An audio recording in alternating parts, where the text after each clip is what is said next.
Kibabii University has been in the front line to secure space for its students in the digital space.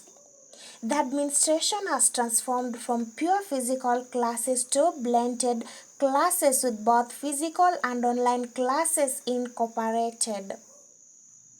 The e-learning department has made every strategy possible to ensure students from diverse backgrounds get access to online classes which are mostly hosted on Zoom, Google Meet or YouTube platforms respectively.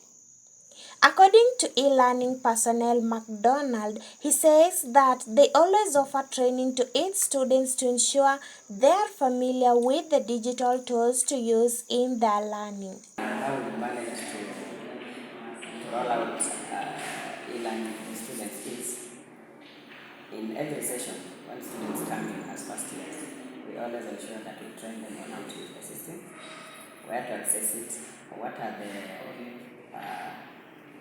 the materials that are required for them, like a smartphone, they should have bundles, and we get them through on the process of how to access.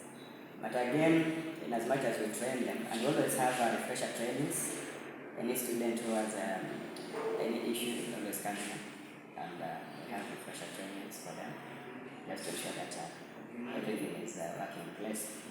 We've developed manuals which are online that a student can always follow up, even in our absence, to have the process of how to log in, how to access the materials, how to do the assessment. Despite all these efforts made, some students still claim that they have been facing challenges with online learning. Polycry has used the Google Meet, which only attained a maximum of 100 people. And we find out in the education science class, there are over 200, which means over 150 students are left not learning in the institution. So some of us are really big disadvantages because we come late to those online classes.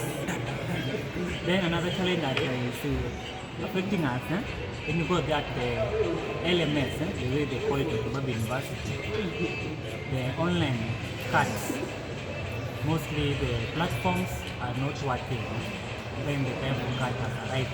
They hang. However, some claim to have benefited from the program as he narrates. It provides access to learning materials, diverse learning materials to students, like videos. Students can access to notes and more quizzes. Apart from that, I think e-learning brings about more interaction with the lecturer and the students themselves. When you look at the e-learning platform, there is what we call class discussion forum. So you realize the students would do a discussion, there are several questions, so they will do a discussion and they interact with the lecturer. And also they say that the process is credible enough to meet their expectations as students. I believe the challenges will be solved. The system will be more good and better for the students.